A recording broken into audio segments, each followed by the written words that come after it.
Друзья, добрый день. Прилетели мы в Камбоджу. Вот такой золотой Будда нас встречает.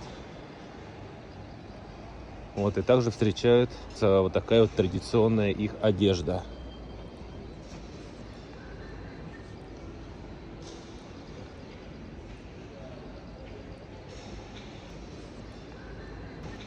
Температура в Камбодже примерно плюс 30, плюс 32. Жарче, чем во Вьетнаме, в Хошимине. Очень солнечно.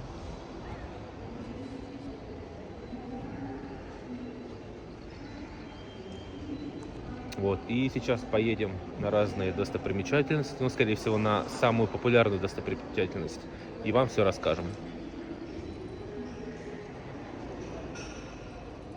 Красота, не правда ли, да?